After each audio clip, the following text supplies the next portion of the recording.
Hi, my name is Keiichi Matsuda. I'm a designer and filmmaker, and this is my studio in Hackney Wick in East London. When I was studying my Masters at the Bartlett School, I started to think about how we could introduce virtual worlds into physical spaces, and that's when I found out about augmented reality. So I produced a series of concept films called Augmented Hyperreality that speculated on how our environments could be adapted and digitally enhanced by having this ever-present overlay on the city. One of the defining characteristics of augmented reality is that it's subjective, i.e. like everybody can see their own version of the city. And it means that everything is customizable. So if you imagine a city as a series of layers or a series of feeds, you'd be able to subscribe to just the ones that you like. So the city itself becomes a reflection of your tastes and interests.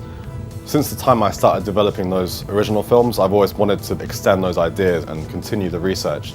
And now I've just started a self-initiated project that I've backed on Kickstarter called Hyperreality, which is a series of 3 films, each from the perspective of a different person, set in Medellin, Colombia. We're never actually going to see the faces of these characters, it's all shot point of view, but what I'm thinking is that you'll be able to understand a lot about the character just by looking at those environments.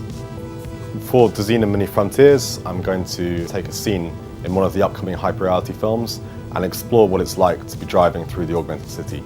So the film's going to look at both the kind of in-car functionality, like what the dashboard of the future might look like, but I think the main focus is going to be on what's happening outside the car, the kind of transport infrastructure.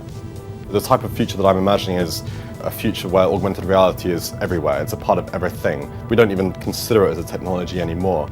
And it means that a lot of the things that we take for granted in everyday life, like when we're navigating on the streets, the road markings, the signage, all of that can be applied in the digital layer. And if we consider that, it means that the way traffic systems work could become much more dynamic and much more free-flowing. So you just have sort of open spaces and you drive according to where the markings tell you to go. The problem of the actual interface is something that I get asked about a lot. You know, how does this technology actually work? You know, what is the hardware apparatus that we need to see it?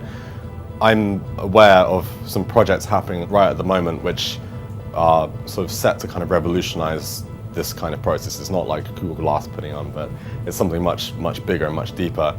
With an overlay, you're always going to be limited. So people are now looking into like contact lenses, for example, which apparently are doing pretty well. And the other big thing I think is about kind of projecting directly onto your retina. So it uses kind of system of little mini projectors that kind of point directly in.